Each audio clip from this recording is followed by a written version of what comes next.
એવી કોઈ સ્કૂલ નહીં હોય કે જ્યાં હું જે ટોપિક વિશે વાત કરવાની ત્યાંની ચર્ચા ના થાય। ભારતની દરેક સ્કૂલમાં જ્યાં શિક્ષકો અને જ્યાં સ્કૂલ હશે, સ્કૂલનું અસ્તિત્વ હશે અને શિક્ષકો હશે, ત્યાં આ વિષય ચર્ચાતો જ હશે કે ભાઈ સ્કૂલમાં વિદ્યાર્થીઓને ભણવું જ નથી ને, આપણે તો ભણાવવાની કોશિશ કરીએ છીએ પણ એમને ભણવું જ નથી। આખું ભારત, માત્ર ગુજરાત કે ભરૂચ નહીં, આખી ભારતની દરેક સ્કૂલમાં ચર્ચાનો વિષય હશે। અને એટલે ઘણીવાર અમે સ્ટાફ રૂમમાં રિસેસ પડી હોય ત્યારે અમે સ્ટાફના શિક્ષકો, મારા સહકર્મી જોડે અમે વાત કરતા હોય કે અત્યારે જે 9મા ધોરણના વિદ્યાર્થીઓ આવેલા છે આ વર્ષના, તો એ એટલા બધા ધમાલ્યા છે કે એમનું ભણવામાં કોન્સન્ટ્રેશન થતું જ નથી। જ્યારે જોઈએ ત્યારે ધમાલે ધમા, એટલે કોઈને કોઈ શિક્ષકો વાત કરતા હોય કે આજે તો આ છોકરાએ જણાવવાના આવું કર્યું, આજે તો આને આવું કર્યું। એટલે મને એવું થયું કે આ ક્રિયાત્મક સંશોધન જો કરવાનું જ છે તો હું આ વિષય કેમ ના, એટલે મેં મારો આ વિષય પસંદ કર્યો કે વર્ગખંડમાં શિક્ષકોને પડતી મુશ્કેલીઓનો અભ્યાસ, અને એટલે મેં આ વિષય પસંદ કર્યો અને આજે હું એ વિષય પર પ્રેઝન્ટેશન કરવાની છું। આપણે જાણીએ છીએ કે વિદ્યાર્થી જ્યારે 9મા ધોરણમાં આવે છે ત્યારે એની તરુણાવસ્થાની શરૂઆત હોય છે, નથી એ બાળકમાં કે નથી એકદમ નવયુવાન, એટલે તરુણાવસ્થાનો એવો ગાળો છે ને, એટલે એની અંદર ચંચળતા પણ હોય છે અને અમુક બાળકો ઉંમર કરતાં વધારે મેચ્યોર પણ થઈ ગયા હોય છે, તો એની અંદર ઠરેલપણું આવી જાય છે। પણ જે 9મા ધોરણમાં એ ઠરેલપણું ક્યારે આવે? 10મા ધોરણમાં જાય ત્યારે, પણ 9મા ધોરણમાં કંઈ બાળક ચંચળ જ વધારે રહે છે। એટલે મને આ વિચાર આવ્યો એટલે મેં મારા જે સહકર્મી હતા, મારા સ્ટાફના, એ લોકો જોડે એક દિવસ વાત કરી કે તમારે મારા ક્રિયાત્મક સંશોધનમાં હું તમને એક કાગળ આપીશ, એના ઉપર તમને જે તકલીફ પડે છે વર્ગખંડની અંદર એ મુશ્કેલીઓ તમારે મને લખીને આપવાની। એટલે મેં આજે એમને કાગળ આપ્યો અને બીજે દિવસ મેં એમની પાસેથી લઈ પણ લીધું।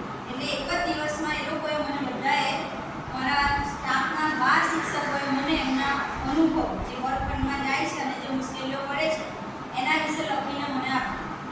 હવે એના વિશે હું ચર્ચા કરું તો પછી મેં એનો અભ્યાસ કર્યો, તેમાં કૌશિકભાઈ એવું લખેલું હતું, મુદ્દા તો ઘણા બધા છે પણ મને જે સ્પર્શી એવા છે અને જેની મને ચર્ચા કરવાની અહીંયા જરૂરિયાત લાગે છે એટલે એ મેં મેન મુદ્દા લાગેલા છે।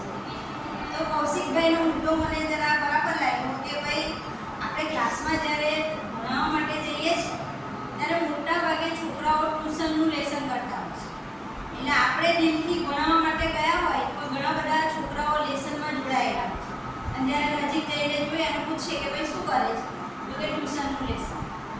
તો આ વસ્તુ એવી છે કે ભાઈ આપણે જ્યારે બીમાર થઈએ ત્યારે આપણે શું કરીએ કે ભાઈ દવાખાના તો સરકારી પણ છે ને, પણ તે છતાં આપણે સરકારી દવાખાનામાં નથી જતા, ખાનગીમાં દવા લેવા જઈએ કેમ? તાત્કાલિક ઇલાજ છે। તો આ વિદ્યાર્થીઓનું પણ એવું છે, મફતનું મહત્વ ના, સરકારી સ્કૂલમાં ભણે છે એટલે એમને એવું છે કે મા બાપ 25,000 રૂપિયા ખર્ચી અને ટ્યુશનમાં આપણને મોકલે છે અને ટ્યુશનના ટીચર કડક છે, મારવાની વાત કરે છે, જ્યારે આપણી પાસે અમારા શિક્ષકો પાસે તો સરકારે સોટીઓ લઈ લીધી, પહેલાં સોટી વાગતી હતી તો આવી ધમાલ મસ્તી કશું થતી નથી, પણ હવે તો સોટી છીનવાઈ ગઈ તો ત્યાં કે અમને માર પડે તો એ ચાલી જાય, એટલે એ લોકો એ લેસનને મહત્વ આપે છે અને એના કારણે એ લોકો ધ્યાન આપતા નથી। એ જ રીતે મેં બીજો મુદ્દો જોયો તો જ્યોતિબેને કરીને જે આપણા શિક્ષક છે તેમણે લખેલું હતું કે ભાઈ વર્ગમાં સંખ્યા એટલી બધી હોય છે, મોટે ભાગે આપણે જોઈએ તો નોર્મલી સ્કૂલોની અંદર સંખ્યા 50-60ની વચ્ચે હોય, વધારેમાં વધારે 60 હોય કે 65 હોય, જ્યારે આપણી સ્કૂલમાં 75 જેટલા વિદ્યાર્થીઓ છે, એટલે એક તો બેસવાની જગ્યા એકદમ નજીક, શિક્ષક અંદર હલનચલન પણ ચાલીને પાછળ સુધી જઈ પણ ના શકે, એટલે એના કારણે એમને લખેલું છે કે ભાઈ છોકરાઓ કાબૂમાં રહેતા નથી, આગળવાળાને ચૂપ કર્યો તો પાછળ શરૂ થઈ ગયું, પાછળવાળાને ચૂપ કર્યો તો અહીંયા આ બાજુ શરૂ થઈ ગયું। એ જ રીતે પરેશભાઈ એમને લખેલું છે કે ભાઈ હું ઘણીવાર ભણાવતો હોઉં ત્યારે મોટે ભાગે અમુક છોકરાઓ ધ્યાનથી ભણતા હોય પણ એક ખૂણો એવો હોય કે જ્યાં બળબડાટ ચાલતો હોય અને એ બળબડાટ ચાલતો હોય તો એ શિક્ષકને અંતરાયરૂપ સાબિત થાય, એટલે મારું ધ્યાન વારે વારે ત્યાં જ રીતે ચીમનભાઈએ લખેલું છે કે ભાઈ એકાગ્રતાનો અભાવ. અત્યારની જે જનરેશન છે આપણે બધા જાણીએ છીએ કે ટેકનોલોજી વાળા આપણી પાસે બાળકો આવે છે અને એમનો પસંદગીનો કોઈ વિષય હોય તો મોબાઈલ અને ટીવી. એ લોકો સતત મોબાઈલમાં રહેતા હોય એટલે મોબાઈલમાં રહીચા પૈચા રહેતા હોય અને મોબાઈલ વાળું શિક્ષણ એ લોકો લઈને આપણી પાસે આવતા હોય એટલે એમનાથી એકાગ્રતા નથી થતી. ચંચળ એટલા છે કે કંઈ ને કંઈ હટાવટા કર્યા કરે. એ જ રીતે કિરણભાઈએ લખેલું છે કે હું ગણિતને એમને દાખલા કરાવું છું બોર્ડ પર. સરસ મજાના પદ્ધતિસર એમને દાખલા કરાવું. પછી હું એમને એવું કહું કે ભાઈ ચાલો હવે આ દાખલા ઉતારવાનો આપો. પણ એ લોકો નોટમાં એ દાખલા ઉતારવાની પણ તસ્દી લેવા તૈયાર નથી. એમાં એમને આળસ આવે. એટલે એ આળસ આવવાનું કારણ શું છે કે ભાઈ ભણવું નથી. અને ભણવું નથી તો એનું કારણ એ છે કે ભાઈ અહીંયા નહીં લખીએ કરીએ ચાલશે, ટ્યુશનમાં જઈને ભણી લઈશું. એ જ રીતે અલ્પેશભાઈએ લખેલું છે કે વર્ગમાં વધારે સંખ્યા હોવાના કારણે વ્યક્તિગત વિદ્યાર્થીઓને ઓળખી શકાતા નથી. એટલે ઘણીવાર શું થાય કે હોશિયાર વિદ્યાર્થી હોય ને તો એ આપણી નજરથી સાઈડ ઓળખે અને જ્યારે પછી પરીક્ષા લઈએ અને પહેલી પરીક્ષાનું રિઝલ્ટ આવે ત્યારે આપણને ખબર પડે તો 50માંથી 50 લાવનારો વિદ્યાર્થી તો પૂર્ણમાં બેસનારો છે. ત્યારે આપણને ખ્યાલ આવે ત્યારે ખાસા 3 મહિના પસાર થઈ ગયા છે.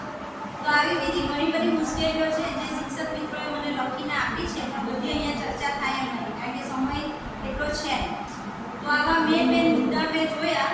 વિનીતા મેડમ છે તો એમને લખ્યું છે સમસ્યામાં કે ભાઈ અત્યારના છોકરાઓને મોબાઈલ વાપરવા બહુ જોઈએ છે અને મોબાઈલની અંદર મોટે ભાગે એ જે ફિલ્મો જોતા હોય, વેબ સિરીઝ જોતા હોય. તો અત્યારનો જે વિદ્યાર્થી છે ને એનો આદર્શ કોણ છે તો કે પુષ્પા, પછી કેજીએફ.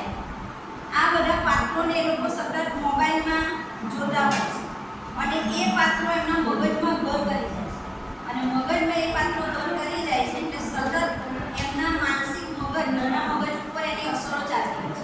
એટલે એ લોકોના વિચારોમાં બંધ પોકારવાનો. તમે જોજો કોઈ પણ વિદ્યાર્થીને અત્યારે તમે ક્લાસમાં જઈને ટોકશો અને આપણે કહીએ ચાલ ભાઈ ઊભો થા એટલે તરત જ એવું કહેશે મેં શું કર્યું. और પહેલેના વિદ્યાર્થીઓ આવી રીતે આપણને રૂઢી ભાષામાં જવાબ નહોતા આપતા. અત્યારે એ લોકો આપણી સામે થઈ જાય છે કે પુષ્પા, વેબ સિરીઝ, કેજીએફ એવા પાત્રોને એ લોકો સતત જોયા કરે છે. એટલે એના કારણે એ લોકોના વિચારો ક્રાંતિકારી અત્યારે થવા માંડ્યા અને પાછા વાલીઓને પણ પછી સ્વતંત્રતા. વાલીઓ પજવે ના છોકરા, ચાલો છોકરાઓને મોબાઈલ જોઈએ તો કે આપી દો. ટેકનોલોજીનો એમને ભરપૂર ઉપયોગ કરવા દે છે. મોબાઈલથી નવરા થયા તો કોમ્પ્યુટર પર બેસી ગયા, લેપટોપ પર બેસી ગયા, ત્યાંથી નવરા થયા તો ટીવી પર બેસી ગયા. તો આના કારણે વિદ્યાર્થી ધીમે ધીમે ભણવાથી સાઈડ પર જતો રહ્યો છે અને સાઈડ પર જઈ રહ્યો છે એટલે એના કારણે એને ક્લાસમાં 30 થી 40 મિનિટના પીરિયડમાં એને શાંતિથી બેસવાનું ગમતું નથી. એને કંઈ ને કંઈ બાજુના એના વિદ્યાર્થીઓ જોડે, મિત્રો જોડે કંઈ ને કંઈ કર્યા કરતો છે. હવે આ શિક્ષકોએ મને આ મુશ્કેલીઓ લખીને આપી એટલે મેં એનું તારણ કાઢ્યું અને એ બધી જે સમસ્યા હતી એની ઉપર મેં રિસર્ચ કરી અને રિસર્ચ કરતાં મને એવું લાગ્યું કે ભાઈ હવે આ છોકરાઓને સુધારવા માટે શું કરવું જોઈએ. તો એના માટે મેં ટ્રીક અજમાવી. તો એના માટે મેં એવું કહ્યું કે ભાઈ મારે જે ધારો કે એકમ બનાવવાનો છે, એમને જે પાઠ ભણાવવાનો છે તો એ માત્ર મેં 2 વખત વચ્ચેનું જ્ઞાન ના રાખ્યું. એની સાથે બીજા ઉદાહરણ. હવે ધારો કે અત્યારે આપણે એશિયા કપની ફાઇનલ મેચ છે તો એવા વિષયો મેં એની જોડે આવરી લીધું. તો મેં જોયું કે એવા વિષયોની આપણે વાત કરીએ છીએ ને તો એ લોકો એકદમ સિરિયસ થઈ જાય, અવાજ બંધ થઈ જાય. તો એવા ઘણા બધા ઉદાહરણો જો આપણે એવી રીતે સામેલ કરીએ તો આપણે એમને ભણવામાં ચોક્કસ એકાગ્ર કરી શકીએ. એ જ રીતે મેં આ ટ્રીક અજમાવી અને એમને સુધારવાનો પ્રયત્ન કર્યો. પછી મને એવું થયું કે ભાઈ હું હવે એમની પાસે એક પ્રયોગ કરાવું. હવે એકવાર આવી રીતે હું ક્લાસમાં ગઈ, પ્રોક્સી પીરિયડ હતો એટલે છોકરાએ કહ્યું કે ટીચર ભણવું નથી. તો મેં કીધું શું કરવું છે તો કે ટીવી બતાવો, ત્યાં તો કંઈક તમે એક્ટિવિટી કરાવો. એટલે મને એવું થયું કે ભાઈ મારો આ વિષય છે તો હું એના આધારે કંઈક કરાવું. એટલે મેં એમને 4-5 એવા પ્રશ્ન બોર્ડ પર લખી દીધા અને એમાં લખેલું હતું કે ભાઈ તમને કયો વિષય વધારે ગમે છે, તમે તમારા ફ્રી સમયમાં શું કરો છો, વાપરવાનું ગમે છે, કેટલાને મોબાઈલ વાપરવાનો નથી ગમતો, કેટલાને વર્ગમાં શાંતિથી બેસીને ભણવાનું ગમે છે, કયા શિક્ષકનો પીરિયડ વધારે ગમે છે. તો આવી મેં એમને એક એક્ટિવિટી કરાવી. તો એના પરથી પણ મને ખબર પડી કે ભાઈ છોકરાઓની રસ રુચિ કઈ રીતે છે. એટલે એના પરથી મેં મારા પીરિયડમાં મેં જે કર્યું ને કે પહેલાં શિક્ષકોનું મેં તારણ કર્યું અને એ પ્રમાણે મેં ભણાવવાનું શરૂ કર્યું. પછી મેં એ લોકોની રસ રુચિ જાણી અને એ પ્રમાણે મેં ભણાવવાનું શરૂ કર્યું. તો ખાસું એવો અંશે મને ફેરફાર એવો દેખાય. તો આપણે ક્લાસમાં જ્યારે જઈએ ત્યારે શિક્ષકે હવે આપણે ક્રિયાત્મક સંશોધનની વાત કરીએ તો આ નિષ્કર્ષની હું વાત કરું, કારણ કે સમય થઈ ગયો છે. તો નિષ્કર્ષની હું વાત કરું તો નિષ્કર્ષમાં આપણે જે શિક્ષકો છે જેના મુશ્કેલીઓ પડે છે એમાં હું પણ આવી શકું, કારણ કે મારે પણ રોજ આ વસ્તુ ફેસ કરવી જ પડે છે. તો એમાં આપણે એટલું કરી શકીએ કે આપણે જ્યારે ક્લાસમાં જઈએ 40 મિનિટના કે 35 મિનિટના પીરિયડમાં, તો આપણે એવું નથી કે કોઈ શિક્ષક તૈયારી કરીને બધા શિક્ષક કમ્પ્લીટ તૈયારી કરીને જ જાય છે. પણ હવે આ જે મોબાઈલવાળા વિદ્યાર્થીઓ આપણી સામે આવી રહ્યા છે ને એમની રસ રુચિને ધ્યાનમાં રાખીને આપણે એ રીતની તૈયારી કરીને જવું પડશે. બીજું, અત્યારે આપણે ટેકનોલોજીનો જમાનો આવી ગયો, તો આપણને સરકાર તરફથી ટીવી મળેલા છે, તો આપણે એમને રસ રુચિ પ્રમાણે ટેકનોલોજીનો પણ વધારે પડતો ઉપયોગ કરી શકીએ. ત્રીજો એક મુદ્દો છે કે ભાઈ અમુક શિક્ષકોમાં આત્મવિશ્વાસનો અભાવ હોય છે. એટલે જ્યારે એ વર્ગમાં જાય ને તો એને જ ખુદ ભણાવવાની તકલીફ થતી હોય, એટલે છોકરાઓએ જુદી નસ પાકી જાય કે આ ટીચર આવે ને તો આમાં ગમે તે ધમાલ કરીશું, વાંધો આવે નહીં. અને અમુક સર ટીચર હોય કડક હોય તો એમાં એ લોકો બદલાય નહીં. તો એવા જે શિક્ષકો છે કે જેને આત્મવિશ્વાસનો અભાવ છે, તો એવા લોકોએ પૂરેપૂરી સરસ આત્મવિશ્વાસ સાથે અને સરસ તૈયારી કરીને જવું જોઈએ કે જેનાથી એનો 35 મિનિટનો પીરિયડ સરસ રીતે પસાર થાય.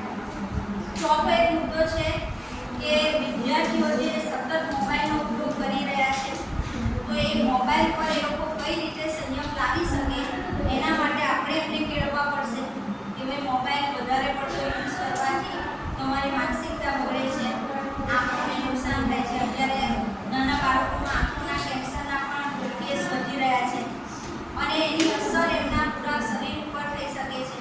ભણવાનું સાઈડ પર જતું રહે, એવા જે એના ગેરફાયદા છે એ આપણે એમને લાલ બત્તી સમાન આપણે એમને બતાવી શકીએ.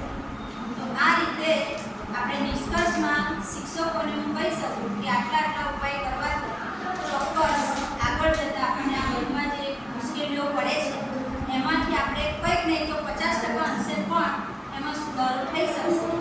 અને બાળકો આપણા જ છે, જો આપણે એને પ્રેમથી વાળવાની કોશિશ કરીશું અને જો એને પણ આપણામાં રસ, આપણા ભણવામાં, આપણી વાતો કરવામાં એને રસ આવશે આપણા એકમમાં, તો એ ચોક્કસ આગળ જતાં સુધરશે અને